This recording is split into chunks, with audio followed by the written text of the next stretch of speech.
नमस्कार दोस्तों, मैंने अपने पिछले वीडियो में आत्मनिर्भर भारत रोजगार योजना के बारे में बताया था, जिसके तहत केंद्र सरकार अगले 2 साल तक पीएफ का कंट्रीब्यूशन जमा करेगी। तो दोस्तों, इसके तहत आपको कुछ मन में डाउट होंगे और उस वीडियो में मुझे आपके बहुत सारे सवाल भी मिले। तो आज के इस वीडियो को आप देखिए दोस्तों, आपकी जितने भी डाउट्स होंगे आत्मनिर्भर भारत रोजगार योजना की स्कीम के बारे में, वो सारे डाउट्स पूरे क्लियर हो जाएंगे।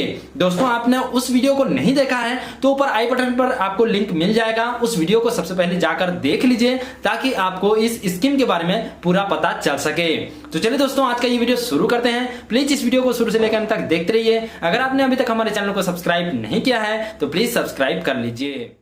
सबसे पहले बात करें दोस्तों इस स्कीम में मिलने वाले बेनिफिट की, तो यहाँ पर आप में से कुछ लोग कमेंट में भी लिखकर बोलते हैं कि इसमें कुछ खास नहीं है, कोई ज्यादा बड़ा बेनिफिट नहीं मिलेगा।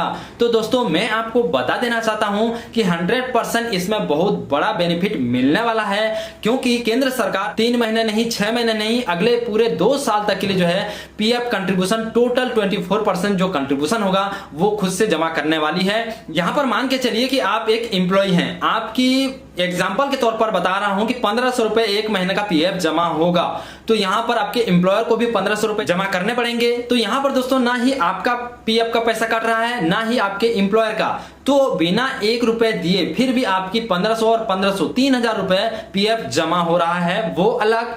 दूसरा चीज, क्योंकि आपकी जो 1500 रुपए है वो आपके पीएफ खाते में जमा नहीं हो रही है आपकी सैलरी से कट के, तो आपको वो 1500 रुपए आपकी सैलरी में जुड़कर मिलेगी। तो इस तरीके से आप घर में जो तनख्वाह लेकर जाएंगे वो भी आप ज्यादा ही पैसे लेकर जाएंगे। तो इसमें बहुत बड़ा बेनिफिट है। अब दोस्तों, कुछ लोग पूछ रहे हैं कि जो पुराने पीएफ मेंबर हैं, जिनका पहले से पीएफ अकाउंट है और पीएफ जमा हो रहा है और उनका जो है ड्यूटी भी रेगुलर चल रहा है, उनको इसमें कुछ बेनिफिट मिलेगा या फिर नहीं।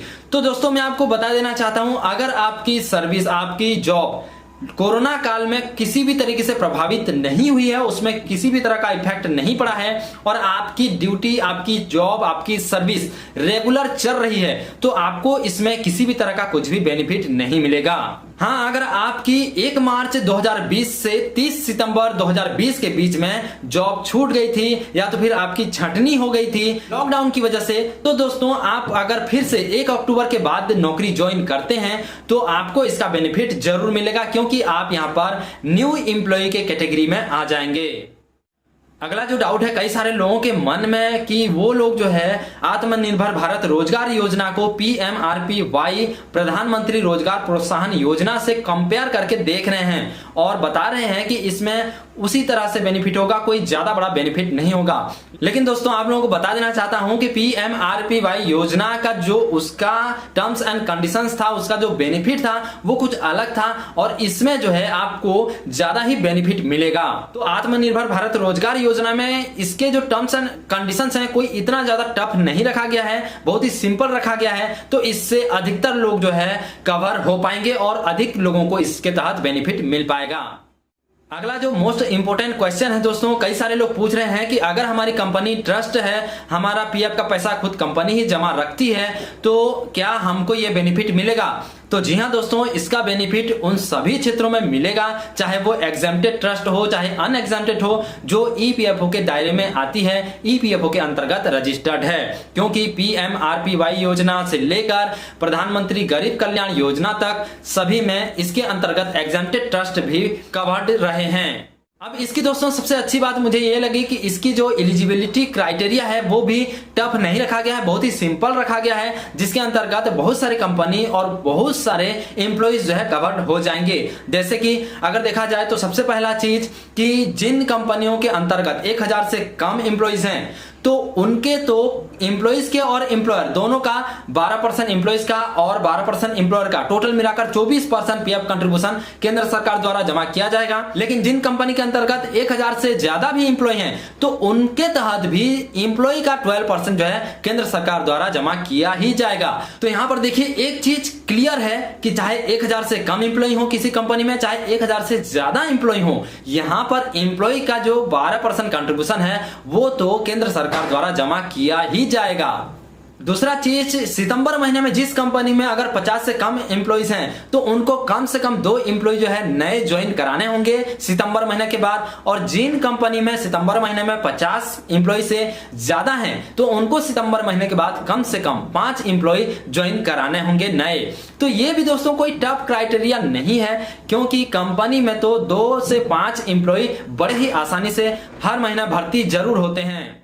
अब दोस्तों चलिए मैं आपको बिल्कुल एक साधारण तरीका बता देता हूं जिससे आप पता कर सकते हैं कि आप इस स्कीम के तहत एलिजिबल हैं बेनिफिट पाने के लिए या तो फिर नहीं। तो देखिए दोस्तों, आपको कंपनी के क्या क्राइटेरिया हैं कंपनी की एलिजिबिलिटी के लिए, तो उसको तो मैंने बता दिया। अब आपको आपका देखना है स्वयं का कि आप इस स्कीम के तहत बेनिफिट पाने के लिए एलिजिबल हैं या तो फिर नहीं। बहुत ही आसान है। सबसे पहला आपको बस एक चीज देख लेना है, आपकी सैलरी 15,000 से कम है या तो फिर नहीं है।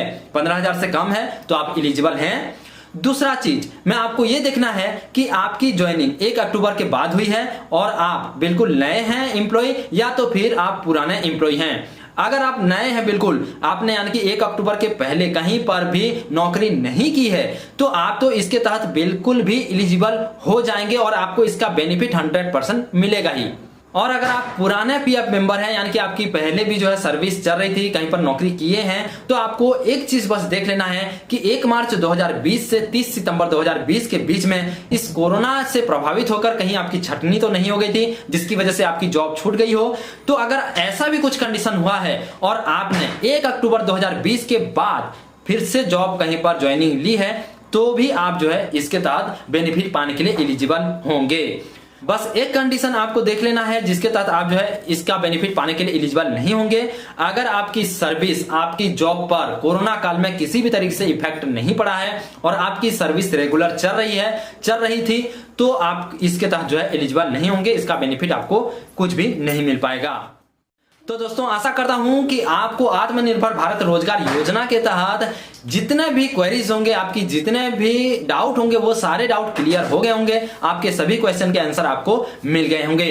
तो आशा करता हूं दोस्तों आपको ये वीडियो पसंद आया होगा। तो प्लीज इस वीडियो को लाइक और शेयर जरूर कीजिए। चैनल को सब्सक्राइब नहीं किए हैं तो प्लीज सब्सक्राइब कर लीजिए।